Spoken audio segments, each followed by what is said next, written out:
नमस्कार मित्रांनो, मी अमोल गर्जे। पालघर जिल्ह्यामध्ये रेड अलर्ट जारी करण्यात आलेला आहे। बोईसर चिल्ला रस्त्यावरती उभा आहे, धो धो पाऊस पडत आहे। या ठिकाणी बोईसर चिल्ला रस्त्यावरती पडलेल्या खड्ड्याने आज दिवसभरातली ही दुसरी गाडी आहे जी या ठिकाणी पंक्चर झालेली आहे। इथूनच मागे 200 मीटर अंतरावरती ती जी ट्रक दिसते ती पण पंक्चर अवस्थेत भेटली होती। आता हे दादा या ठिकाणी आहेत, त्यांना आपण विचारू की कसं काय त्यांची गाडी पंक्चर झाली। दादा काय बोलतील तुम्ही?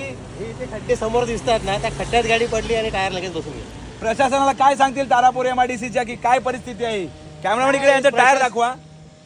प्रशासनाला काय सांगून करणार आहे? सतत करून करून ते प्रशासनाने माणसांच्या कमरेची हाडांची वाट लावून ठेवलेली आहे। बरोबर आहे। आणि इतके ड्रायव्हर लोकांना त्रास होतात, पावसात भिजत भरलावं लागतं टायर। आमच्याकडे एवढे रोड टॅक्स भरतो आम्ही, टोल भरतो आम्ही, हा टॅक्स जातो कुठे? जनतेची लुटमार चालू आहे इकडे तारापूर एमआयडीसी मध्ये आणि शेकडो करोडोचा निधी खर्च करून बिटकॉइन कंपनीकडून हे काम करण्यात आलं होतं काही वर्षापूर्वी, तरी सुद्धा ते खड्डे बुजवत नाही। इतके खड्डे आहेत ना की टायर माझा तिसऱ्यांदा पंक्चर झालाय या 3 महिन्यात या रस्त्यावरती आपल्या। बरोबर बघितलं मित्रांनो तुम्ही, इकडे या ती इनोवा गाडी येत आहे, ती इनोवा गाडी सुद्धा दाखवा कशी आपटात येत आहे। शेकडो लोकांचे टायर हे या ठिकाणी पंक्चर झालेले। आमच्या निदर्शनात आलेली ही दुसरी बाब आहे।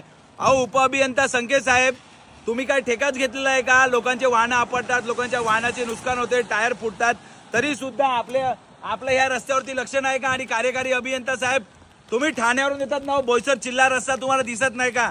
का तुमच्या डोळ्यामध्ये काय मोतीबिंदू झालाय का? हे अशी जनतेची सुरू असलेली लुटमार भर पावसात त्या तरुणाला त्याचा टायर खोलायची वेळ आलेली आहे। मग तुम्ही काय करतात? त्यांचं तेच म्हणणं होतं, आम्ही दिलेला पैसा तुम्ही लुटून खाल्लाय का? खड्डे बुजवण्याच्या ऐवजी तुमचं काय लक्ष का नाहीये? पूर्णपणे बोईसर चिल्ला रस्ता हा खड्डेमय रस्ता झालेला आहे। जिल्ह्यात रेड अलर्ट आहे, आपत्कालीन व्यवस्था म्हणून खड्डे पडलेले आहेत।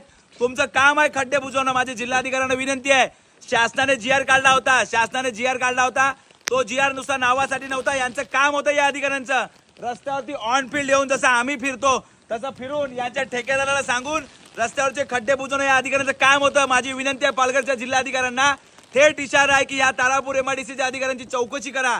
रस्त्यावर पडलेले खड्डे हे पूर्णपणे मृत्यूचा घाट निर्माण झालेला आहे बोईसर चिल्ला रस्त्यावरती, तरी सुद्धा हे अधिकारी करत नाहीत काही, आणि आपण सुद्धा यांच्यावरती कारवाई करत नाही। कोकण विभागाच्या आयुक्तांना विनंती आहे, महाराष्ट्र राज्याच्या मुख्यमंत्र्यांना विनंती आहे, जनतेच्या पैशाच्या टॅक्सच्या पैशाची लूटमार ही बोईसर चिल्ला रस्त्यावरती सुरू आहे। खड्डे बुजवायचा ठेका ज्या ठेकेदाराला भेटला होता, तो ठेकेदार फक्त आणि फक्त जीएसबी टाकतो। मागच्या 15 दिवसात खूप वेळा ऊन पडलं होतं, का नाही तुम्ही सिमेंटचे पॅच मारले? आमच्या तरुणांच्या गाड्या या ठिकाणी पंक्चर होतात, त्याच्यानंतर भर पावसात त्या तरुणाला पंक्चर करायचे दिवस आलेले आहेत। त्याला जर काय झालं तर त्याला जबाबदार कोण असेल? हा तारापूर एमआयडीसीचा उपअभियंता की याचे सीईओ कार्यकारी अभियंता की चव्हाण साहेब?